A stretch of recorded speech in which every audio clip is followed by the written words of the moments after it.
Avez-vous déjà réfléchi à la façon dont la gentillesse peut, ironiquement, devenir un lourd fardeau dans nos vies? Peut-être faites-vous partie de ces personnes qui s'efforcent toujours d'être gentilles, de plaire aux autres, de ne causer aucun inconfort. Mais que se passe-t-il lorsque ce comportement commence à vous coûter votre propre bonheur et votre bien-être? Il est facile de tomber dans le piège de croire que la gentillesse est toujours la réponse, qu'être gentil et serviable est le chemin vers une vie bien remplie et enrichissante. Cependant, ce que beaucoup ne réalisent pas, c'est que cette gentillesse excessive peut souvent conduire à l'épuisement, au ressentiment et même au sacrifice de nos propres besoins et désirs. Vous pouvez vous retrouver constamment à faire passer les besoins des autres avant les vôtres, en ignorant vos propres limites et désirs pour éviter les conflits ou pour vous assurer que tout le monde autour de vous est à l'aise et heureux. Cependant, ce que vous ne réalisez peut-être pas, c'est qu'en faisant cela, vous vous mettez en veilleuse, sacrifiant votre propre bonheur pour le bien des autres. Mais ne désespérez pas, car il y a une lumière au bout du tunnel. Reconnaître l'impact négatif qu'une gentillesse excessive peut avoir sur votre vie est la première étape pour reprendre le contrôle et retrouver l'équilibre. Apprendre à fixer des limites saines, à dire « non » lorsque cela est nécessaire et à donner la priorité à votre propre bien-être n'est pas égoïste, c'est de l'autocompassion. Alors la prochaine fois que vous ressentirez la pression de toujours être gentil et serviable, rappelez-vous que vous méritez également des soins et de l'attention. Ne laissez pas la gentillesse se transformer en un fardeau qui ruine votre vie. Trouvez le bon équilibre entre prendre soin des autres et prendre soin de vous-même, et découvrez comment la vraie gentillesse commence en vous. La première chose à savoir est que nous sommes parfois si généreux et prévenants envers les autres que nous attendons presque automatiquement qu'ils nous rendent l'appareil. C'est une sorte d'accord implicite que nous concluons dans nos interactions sociales. Si je suis gentil avec toi, tu seras gentil avec moi. Cependant, la réalité n'est pas toujours à la hauteur de cette attente, ce qui peut entraîner des sentiments de déception, voire de ressentiment. Imaginez que vous soyez dans une danse, que vous fassiez des pas délicats de gentillesse et que vous attendiez de votre partenaire qu'il fasse de même.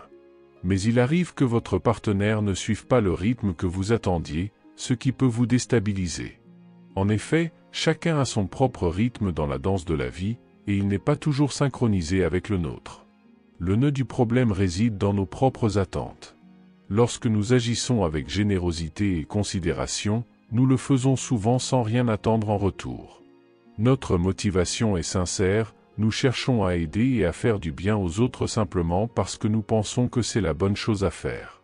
Cependant, lorsque nos actions ne sont pas reconnues ou appréciées comme nous l'espérions, il est facile de se sentir déçu, comme si nous avions été lésés. Il est essentiel de réaliser que chaque personne est unique, avec ses propres expériences, valeurs et façons d'exprimer sa gratitude et son appréciation. Tout le monde ne manifeste pas sa gratitude de la même manière que nous. Pour certains, l'expression de la gratitude peut être plus discrète ou moins évidente que pour d'autres.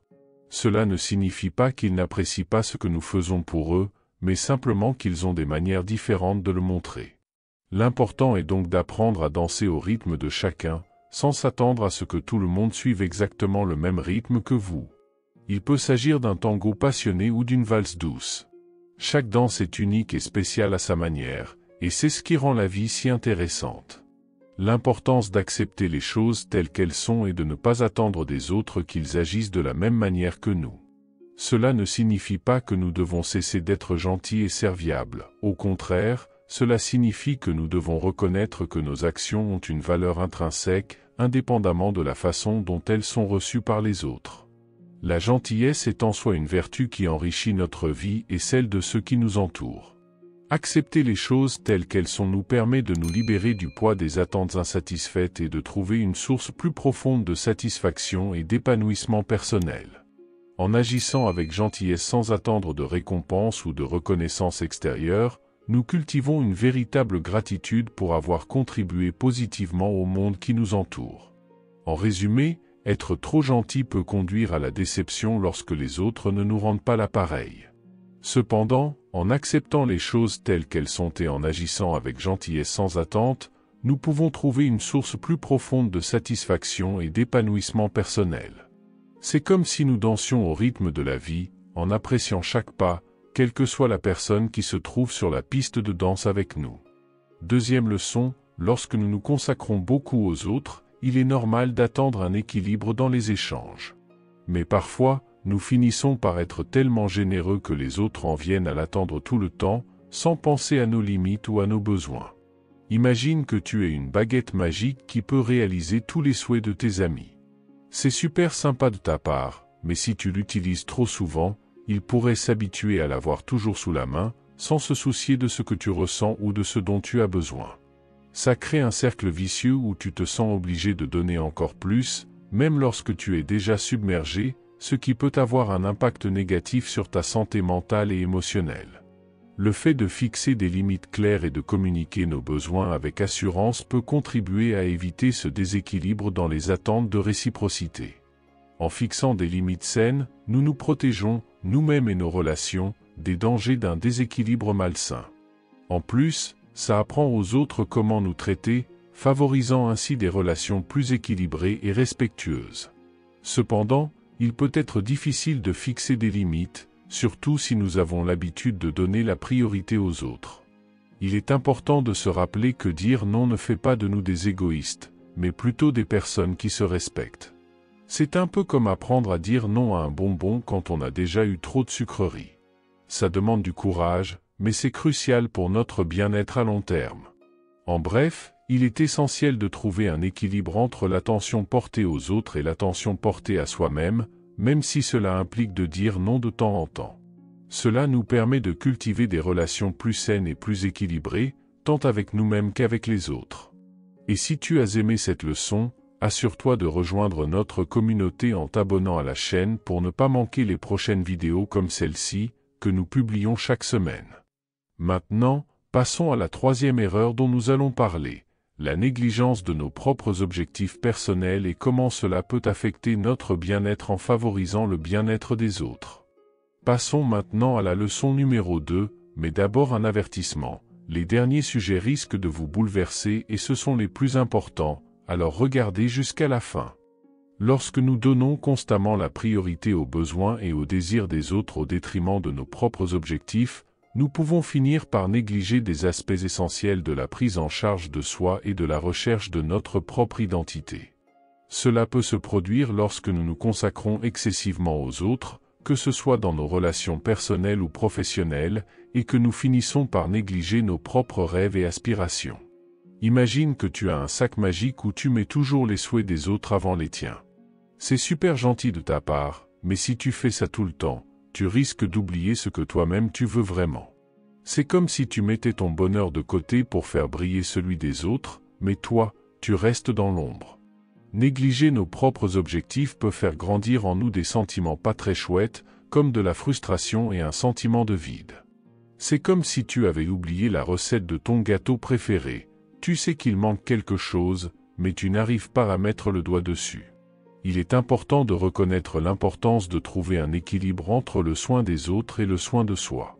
Cela ne veut pas dire qu'on doit ignorer nos relations ou arrêter d'aider les autres, mais qu'on doit trouver un juste milieu entre répondre aux besoins des autres et poursuivre nos propres rêves et intérêts. Donner la priorité à nos rêves et prendre du temps pour notre propre développement, c'est comme arroser une plante pour qu'elle grandisse bien.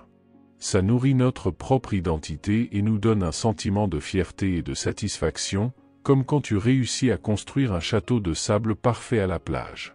Il est important de se rappeler que prendre soin de soi n'est pas égoïste, mais plutôt un élément essentiel pour se sentir bien dans sa peau et dans sa tête.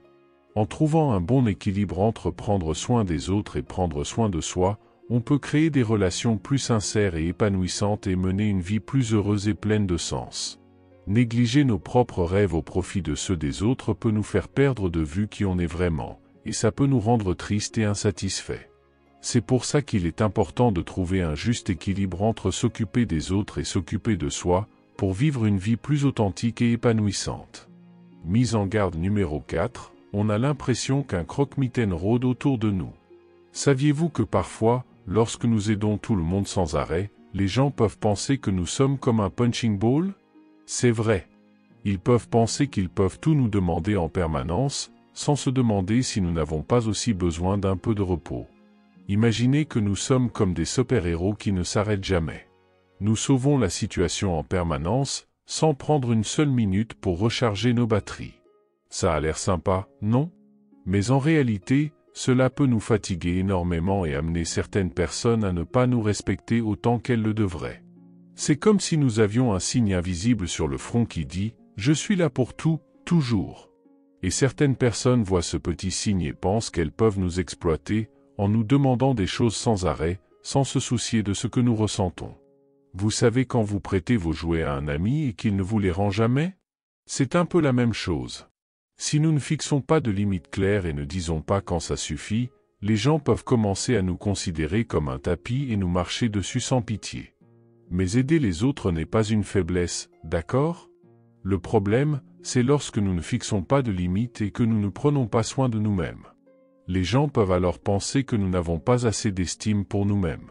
Que faire alors? Il est important d'apprendre à dire non quand il le faut et d'indiquer clairement ce que l'on est prêt à faire. Il ne s'agit pas d'être méchant, mais de prendre soin de soi pour pouvoir continuer à aider les autres lorsque c'est nécessaire. Et n'oubliez pas que prendre soin de soi n'est pas égoïste, c'est un élément très important pour être heureux et en bonne santé. C'est comme prendre soin d'un jardin, si nous n'arrosons pas les plantes et n'arrachons pas les mauvaises herbes, elles ne deviendront pas belles et fortes.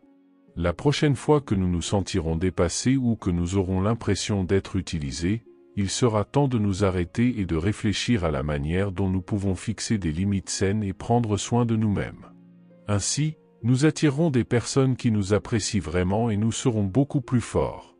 Danger numéro 5, attirer des personnes dans le besoin.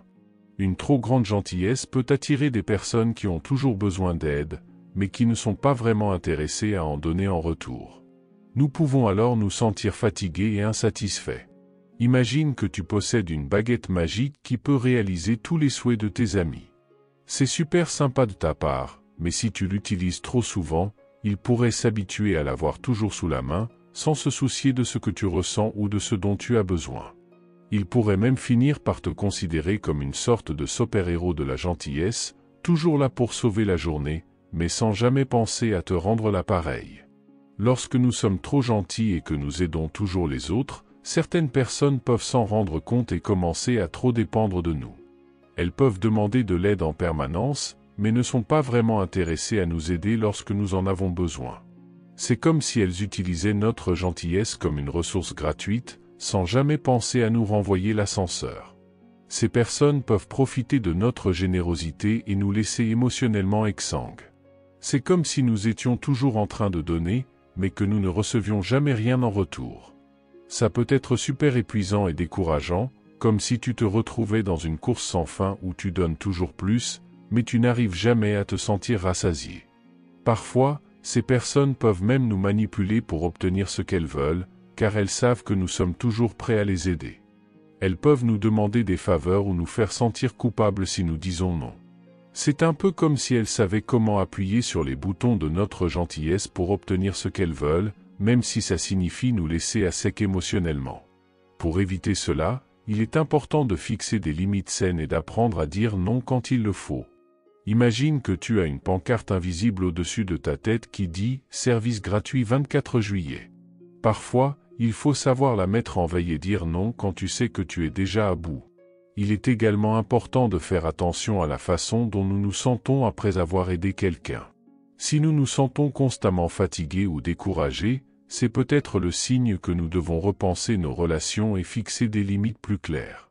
Écoute ce que ton corps et ton esprit te disent, s'ils te disent qu'il est temps de ralentir, alors écoute-les.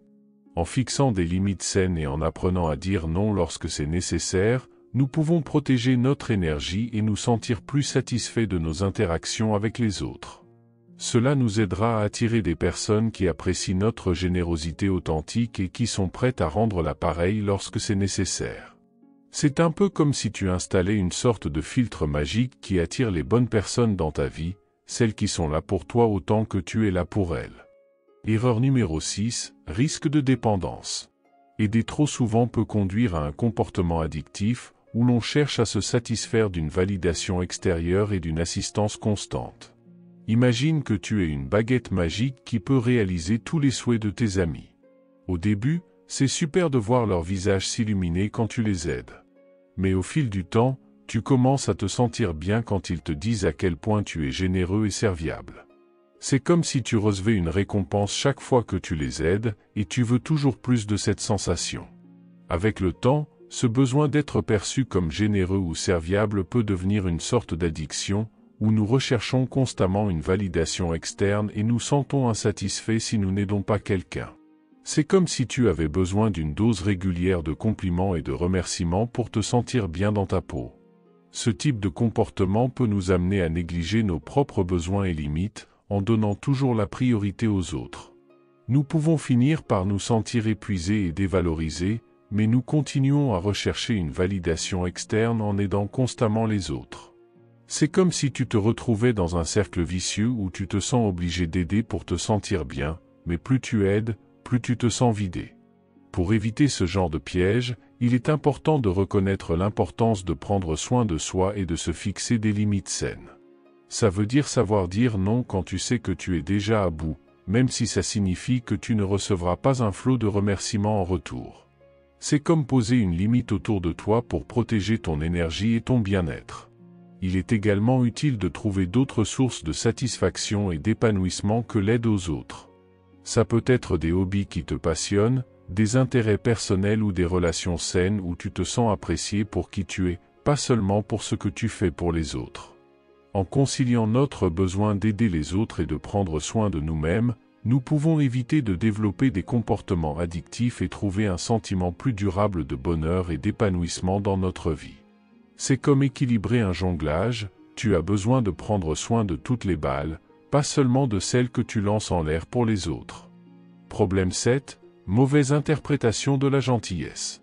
Une trop grande gentillesse peut être mal interprétée par la société et susciter la méfiance plutôt que l'appréciation.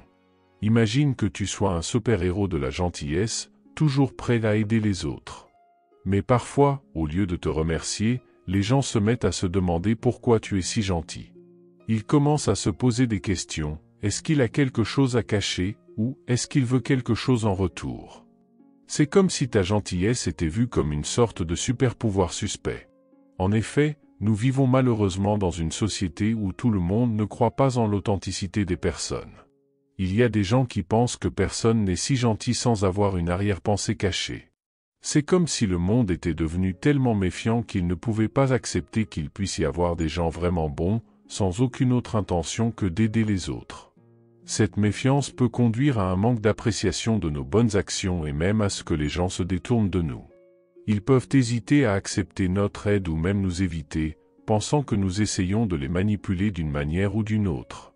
C'est comme si ta gentillesse était un parapluie que les gens ne veulent pas ouvrir de peur qu'il y ait un piège caché à l'intérieur. Pour éviter cela, il est important d'être véritablement gentil et serviable, sans rien attendre en retour. Nous devons agir de manière authentique et altruiste, en montrant que nos bonnes actions viennent du cœur et non pas d'arrière-pensée. C'est comme si tu ouvrais grand ton cœur pour montrer aux autres qu'il n'y a rien de caché à l'intérieur, juste de la gentillesse pure et sincère. Il est également important de se rappeler que tout le monde ne comprendra pas ou n'appréciera pas nos actes de gentillesse, et ce n'est pas grave. L'important est de rester une personne bonne et compatissante, quelle que soit la réaction des autres. C'est comme si tu continuais à semer des graines de gentillesse, même si certaines ne poussent pas comme tu l'espérais. En agissant avec sincérité et gentillesse, nous pouvons contribuer à combattre la méfiance et la suspicion dans la société, en créant un monde où la gentillesse est valorisée et appréciée par tous. C'est comme si nous étions tous des super-héros de la gentillesse, travaillant ensemble pour rendre le monde un peu plus lumineux chaque jour. Enfin, nous arrivons à la 8e erreur, qui consiste à identifier les vampires énergétiques. Pour protéger votre santé mentale et émotionnelle, il est essentiel d'identifier les vampires énergétiques et de s'en éloigner. Il s'agit de personnes qui, subtilement ou non, accaparent constamment votre énergie, ce qui vous laisse un sentiment d'épuisement, de découragement et même de stress après toute interaction avec elles. Il peut être difficile de les reconnaître, mais quelques signes révélateurs peuvent vous aider. Imagine que tu aies une batterie dans le cœur, et que chaque fois que tu passes du temps avec quelqu'un, cette batterie se vide un peu. Si tu te retrouves toujours à court d'énergie après avoir passé du temps avec une certaine personne, c'est peut-être un signe qu'elle est un vampire énergétique. Remarquez également si la conversation tourne toujours autour de ces problèmes et de ces difficultés, sans laisser de place à vos propres soucis ou joies. C'est comme si tu étais toujours la source de recharge, mais tu ne reçois jamais rien en retour pour alimenter ta propre batterie. Un autre signe d'un vampire énergétique est sa tendance à toujours se plaindre, à ne jamais être satisfait de quoi que ce soit et à toujours chercher à attirer l'attention. Il peut monopoliser les conversations, parler sans cesse de ses propres problèmes sans s'intéresser véritablement aux vôtres. En outre, ils peuvent se montrer critiques, négatifs et démotivants, offrant rarement leur soutien ou leurs encouragements lorsque vous en avez besoin. C'est comme si tu étais coincé dans un nuage noir à chaque fois que tu es avec eux, et que même le soleil le plus brillant ne pouvait pas percer à travers. Il est important de fixer des limites saines avec les vampires énergétiques et de s'éloigner lorsque c'est nécessaire. Ça peut être difficile, surtout si vous vous sentez coupable de les abandonner, mais rappelle-toi que ta santé mentale et émotionnelle est précieuse. Il ne s'agit pas de les exclure complètement de votre vie, mais de limiter le temps et l'énergie que vous leur consacrez. Donnez la priorité à des relations plus positives et nourrissantes dans lesquelles vous vous sentez soutenu, valorisé et plein d'énergie. N'oubliez pas que prendre soin de vous est fondamental pour votre santé et votre bien-être.